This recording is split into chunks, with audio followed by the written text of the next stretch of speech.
welcome to another vlog. My name is Renee if you are new. I just straightened out my hair. I have yet to wash it. I know like the first wash when you cut your hair, it's like you go like this and you're like, where did it all go? She did put a few waves in it, so I just straightened it to see what it would look like, and I really like it straight. A lot of you guys are like, why'd you chop your hair off? Why'd you do it? Even after I took out the extensions, my hair was like so thin at the bottom. Like it was actually getting really long, but it was just so like damaged plus postpartum and all that stuff. Like it just wasn't as healthy, and I'm ready for it to just be healthy again. So I was like, I'm just doing a quick chop. I'm starting fresh. Like we're just chopping it and we're starting it. New beginnings, right?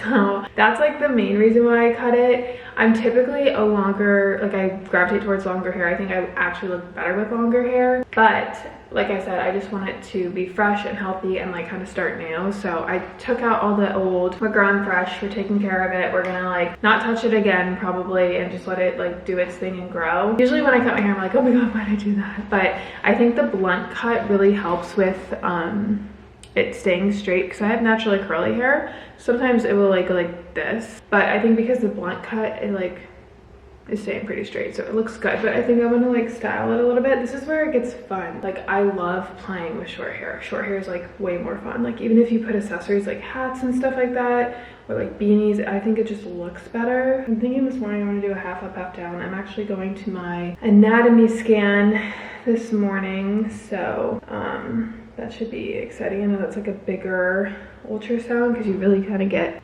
in depth with baby. I'm officially like 19 weeks. My weeks go up on Sundays. So 19 weeks as of today, and I'm excited to see baby. I've been feeling Kick so much, which just feels so comforting. It's so reassuring. I'm gonna put my hair up with this like velvety purple. There's actually a Lululemon scrunchie that I got years ago, but it has like this little bow and it's so cute. I love the color. Kind of like makes your hair just like pop, like whatever hairstyle you have. You just gotta play with it to make sure that the bow is at the top. Cute. See, isn't that cute? I love it. And I told her to put like little wispies here. I didn't want bangs. I didn't want to cut too much up here because I really liked the money pieces. So if I cut them too short, she was like, you're gonna get rid of like the blonder pieces. So I just told her like little whimsicals, whatever you call them. Yeah, so that they fall when I put them up, when I put it up. I like it, so cute. Isn't it so cute? I feel like cute. Little TMI this morning. My boobs are literally getting so big. Like another thing that I experience with pregnancy is that I'm usually part of the itty bitty titty committee, and I've got some new comfort bras coming in the mail. I think they're actually in the mail today, so I think after my anatomy scan I'm gonna go ahead and grab that. And then I have a movie date with a guy. Not a guy that you would think. It's not Z, and no, it's not like another romantic interest, unless you consider Chase to be a romantic interest. If you guys are from my channel, you know who Chase is. We actually, I'm gonna be quite frank with you guys, we had a little bit of a falling out. I'm sure a lot of you guys already knew that, but coming back, I reached out to him and we kind of like just reconnected and like kind of rehashed everything that went on, and we've been like hanging out again, and it's been really nice. I've actually really missed him. Like he brings me so much joy. He makes me so happy, and he's just a good person. We've known each other for so long too. We've been in a relationship. We've been in like a friendship since middle school. We've always had like our little tips. Like he's literally like a brother. So, but this was like kind of like one of the worst, I'm not gonna lie. But I was just going through a lot. We've talked through it, and we're just back to feeling like really, for me, it's like he's my comfort friend. He's like just a home and makes me so happy. And yeah, so we're gonna go watch the movie here at Cinebistro, which is a movie theater here in Tampa in Hyde Park. It's like a luxury theater. They have like, you can order your food and dinner, and they used to not allow kids, but I'm pretty sure they allow kids now. But it's just like a high-end movie theater, and it was so nice to go to the movie theater the other day with Bryson. It just is so nostalgic, and I don't know, it just feels like I'm back in like the 2000s, and it feels really good. So I'm excited. We're gonna go watch the movie here with Tom Hanks. It's actually a really cool concept. They have the same scene, I think it's the same part of the house, and they just like shoot that from like way in the beginning where like dinosaurs roamed the earth to modern day where like people have families and like the house was built in that area. So like it's an interesting concept. I'm curious to see how this plays out. I think it'll be really a good read. I think it'll be a good movie. Plus it's like Tom Hanks, like you can't really beat Tom Hanks. So I'm gonna head out and go get my anatomy scan done. I will go get my bras so that I can actually have a bra that fits me. And then we have a little movie date tonight. I'm really excited. By the way, here's a little 19-week, belly update. And this is like in the morning, so it's not like as big as it's gonna get. Like at night, it gets really big. But the fact that I wake up with a belly is like pretty cool. But it's starting to like feel like a belly more up here. Like I feel like it's pushing on me up here. Like I've always just had like a flat tummy, so now when I sit down and the tummy kind of goes here, it kind of hurts here a little bit. Like I can feel the stomach like pushing up. I'm like I feel like Santa Claus. The anatomy scan went really well. We got to see like all parts of the baby. It lasted like an hour, but we found out that baby is in the 76th percentile, which is crazy because I was telling the ultrasound technician that Bryson was like on 1% for so long because he was a premature baby. The fact that he was even on the charts, I was like, yes, boy, you got this. Like to hear the number 76 is like, whoa, that's a big baby. Like I'm just so used to just Bryson's story. So it was that's good to hear. It feels good. Going through my experience with Bryson, I try not to focus too hard on like percentiles and like the charts and all that stuff. As long as they're growing healthily, like that's all that matters. Those charts can really make women get really like uneasy or uncomfortable or start comparing and all that stuff. But it does feel good to have a big number. I'm not gonna lie. I've been on both sides now. So it's all good. We're doing good. Another positive ultrasound story, which is great. I love those. Real quick, I want to do a huge shout out to Comfelie. They have the most supportive, comfortable, but super cute bras. Ever since I got pregnant, obviously, my boobs have been changing. I went through a breastfeeding journey with Bryson, so I know postpartum, my tatas are gonna literally like change, move, like it's a whole new thing. So I really prioritize comfort right now, especially postpartum during breastfeeding. They're just gonna continue to grow. So I want something that I can grow into, feel comfortable. This is like a seamless bra, which I really like. I just wanted something comfortable, seamless, and adaptable. So like if I put something else on top of this, especially if it's like a tighter fitted outfit, it's still not going to show through because of the seamless. There's like no wire or anything. So this is the Zero Gravity Sculpt Seamless T-shirt bra in hot pink. I also got it in oyster pink because I know that like if I needed something more like the color of my skin. This one's just fun. Like I feel like I can just wear this around the house and it kind of acts as like a little top. This one's also super comfortable and I really like the color blocking. So this is the Airlite color block V-neck everyday bra, and again this one's super nice, seamless. It like really holds them up really well. Never have I ever experienced big boobs, and I know that like if you have big boobs, it's like so hard to find supportive, comfortable bras, and the bra makes all the difference. I find the wireless seamless ones are like the most comfortable and the most adaptable when it comes to dressing and stuff. So this one's like super duper cute, and this one's in the color Dusty Rose. And then the last one is this seamless bra, but it has the scalloped detailing here. So something I also really like about these bras, they're like super lightweight and they like stretch and fold, and the cup doesn't like stick, like it goes right back to its original form because they have 3D perforated cups. They're designed with micro holes to enhance the airflow, making it cooler throughout the day, more comfortable throughout the day. Even just me like scrunching it around and like doing everything, like it still maintains its shape, which is awesome. Super like elastic, it like bends and folds, and everyone has different body shapes. So each bra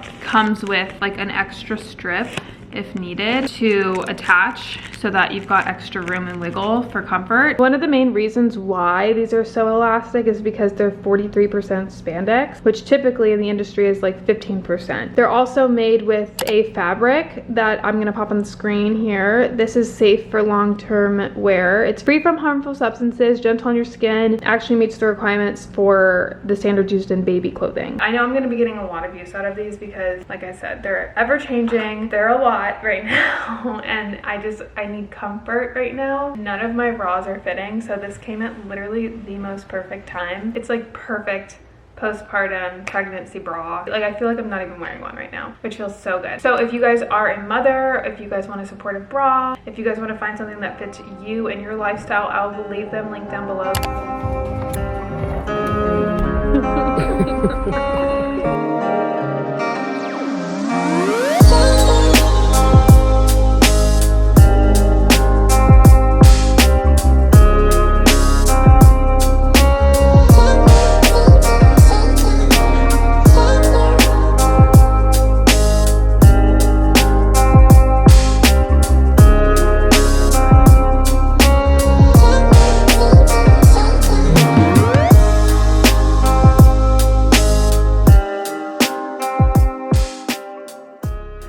Alrighty guys, it is now Thursday and I don't really have much to vlog. So I was like, let's do a little catch up. I asked you guys on my Instagram to ask me some questions and I thought we could just do a little catch up. Totally off topic. I have been obsessed with the Mike Tyson, Jake Paul documentary. I don't know why, but I just love Mike Tyson. I don't watch boxing, I don't watch fighting, I don't watch any of that stuff, but Mike Tyson just like, I don't know, his whole story and who he is as a person, like I'm just like obsessed with him. He's just so wise. I don't know, he's like crazy wise, like he's got like such a good story. I've always just been like enticed by Mike Tyson. It's really eye-opening to see like a different side of Jake Paul. I want to know who wins the fight, but I can't watch it. I don't know why, but there's something about boxing and like that fighting world that I literally cannot watch. Like it makes me uncomfortable physically. I don't like watching that, but I'm curious to see who's gonna win. And obviously I'm pro Mike Tyson, but there's just, it's such a different situation. You've got like the pro Mike Tyson who has experience, but he's a little bit older.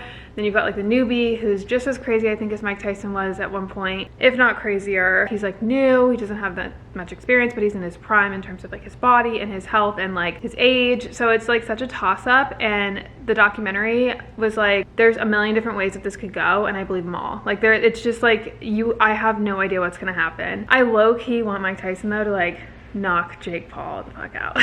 Anyway, tips on being productive when going through depression or anxiety. I would say don't fight it. Like rest, listen to your body. For me, I'm such a go-getter. I like doing things, I like getting it going. But when I'm in that state of mind, I almost put myself in a worse situation because I put so much pressure on myself to perform at the level that I was before those emotions. And that's just like a whirlwind for disaster. So I just say, don't be. I know I'm not gonna be in the situation forever. I'm gonna sit down, feel my feels, like feel it out, be in that moment for a second, and like just keep your area and space as clean as you can. That would be like my productive tip, because if you accumulate and allow like your thoughts to affect your environment, like it's harder to get out of that. So I just say like try to keep things clean, including your body, like self-care, hair, makeup, like get ready, but don't like try to be the version of yourself that you are when you're not dealing with those. Does that make sense? Someone asked me what are the reasons again for moving. I have a video on that. I'll link it on the screen. I'm not gonna talk about it too much because I don't want to be like a broken record, but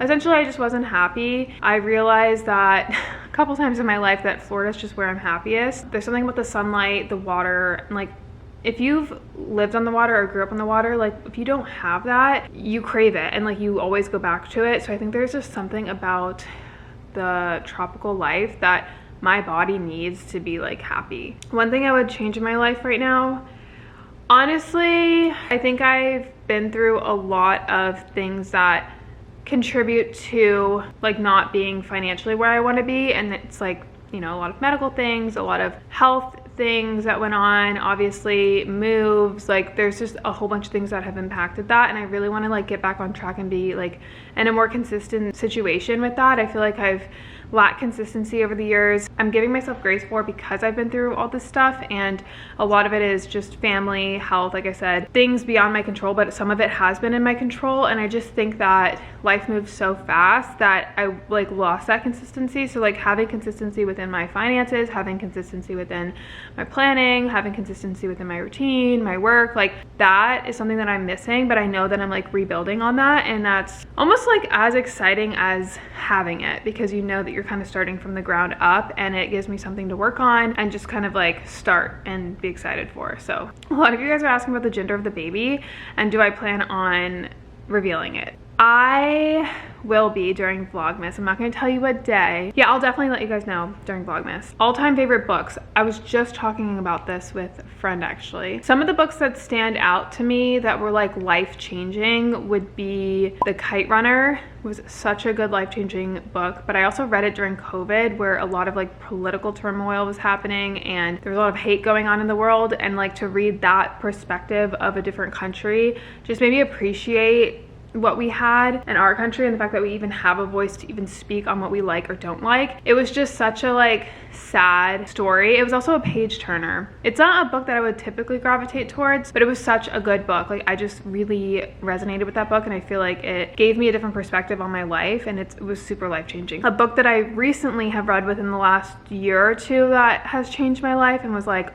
a book, and one that you don't hear of very often, is Flowers for Algernon. Essentially, it's a book about this guy who has like a lower IQ mental state, and he gets put on this drug that they found that in rats like expedited their IQ, and it's like in his perspective in his journal. So like he doesn't know like proper grammar, or he says things wrong, or he talks in a way that's not deemed like, you know, eloquently. When he takes that drug, you just slowly see his journal entries get more and more like in-depth, grammatically correct. Like he becomes like super intelligent, and I'm not gonna say what happens at the end, but the end is just like it rips your freaking heart out. Probably the most devastating but like good book, if that makes sense. Read that one. That's a good one. Buying a house. A lot of you guys are asking like what my plans are for potentially buying in the future, because we've been there, we've been homeowners. Honestly, homeownership is a lot more than I anticipated, but to be fair, like we bought a house that was like a 5-bedroom home with like 3 acres, and we had never been a homeowner, so we went from like here to here. So ideally people will like buy their starter home and then they kind of go up, but this market is just so crazy. Like if you're in my situation, if you're a millennial, you know, like it's not like how it was back in the day. Like I think when people buy their starter homes, they end up getting stuck there, or they can't even afford their starter home, so it's like a different situation. I don't really have any rush to be a homeowner anymore. However, Zander is very much on that boat. He wants to own a home. Like I think it's important financially. Like there's pros and cons to both, obviously. So yes, I do want that in the future. I've always wanted a home and steady base for my children growing up. Like that's super important. We like talk about it, but I really want to just stay here for the next like 2 to 3 years before, and like really sit on our decision and like study the place before. Like we've definitely learned our lesson. I don't want to like rush into anything, and I just want to like take it slow and kind of just like gather things first here. So I want to be here like 2 to 3 years, like minimum. Oh, someone asked me, are you gonna try VBAC, V-B-A-C? I'm like, what the hell is that? It's vaginal birth after a C-section. So actually, no, I'm gonna have another C-section because I had Bryson, came out into this world and needed to be, so it was like an emergency situation. It wasn't something that I decided. And he was transverse, meaning he was like this. He was like sideways. And because of this, I had to get a classical C-section, which means like my line on my uterus is vertical. My scar is horizontal, but the inside of me is vertical. And because of that, going forward, if I ever have kids, like I can only do a C-section. I can never go into labor again because I have the risk of rupturing my uterus. So we don't want that. I've also got to deliver at 37 weeks instead of 40 because again, my body cannot go into labor. So C-section all the way through. Any future kids, like that's what's gonna happen. How's She's good. She's in her little spot. She ran at the dog park this morning. She's a little tired girl. Thoughts on marriage. Z and I are not married. Obviously, we have a little boy. Our main priority right now is just focusing on him and like our family. We obviously met in a very untraditional way. We got pregnant pretty quick on in our relationship, so we never really had time to build that independent relationship prior to baby, which is something that I personally would like to really work on and focus on. And I think marriage is important. I would love to get married to Z one day. He's the same way, but I think we've just been through a lot where we don't want to rush into anything, and we don't want to do it just because we had a baby. Like we want it to be something special between us two. We want to make sure our relationship is strong. Just like if we were to get married before a baby, like you're not gonna get married just super quickly. So it's not something that we have planned in the near future that I know of, but it's not something I really want in the near future either. But I definitely, like that's obviously the goal. By all means, like the way we behave and act, essentially we are a married couple. I mean, a piece of paper to me isn't as important.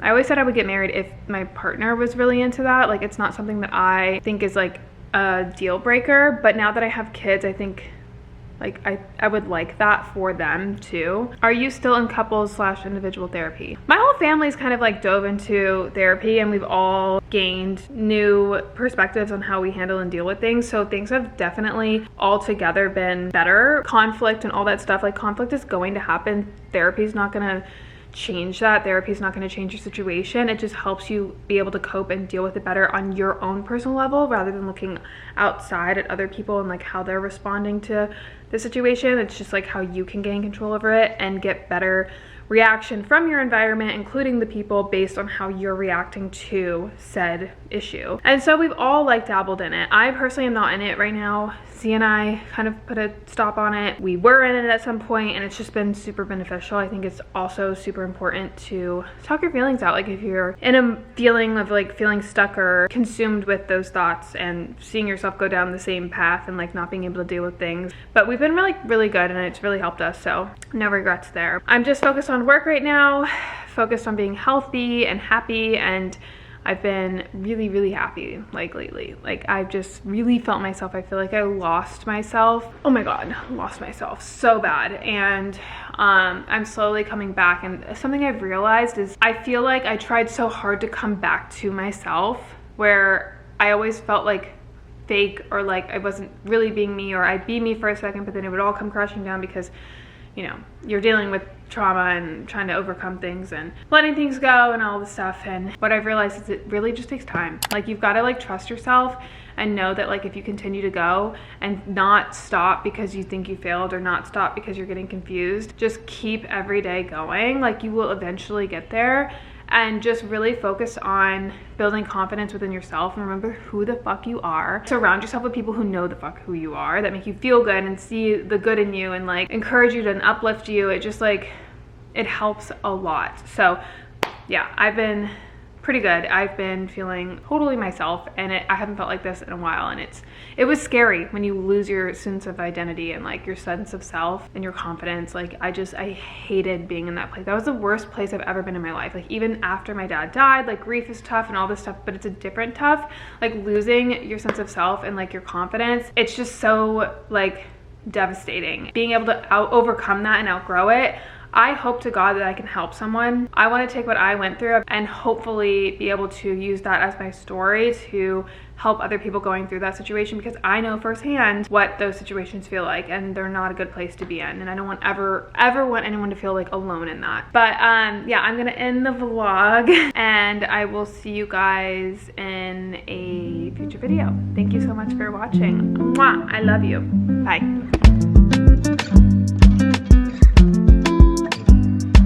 Never said a bad thing about you. It was hanging me out to the vultures. I ain't fucking with you, girl.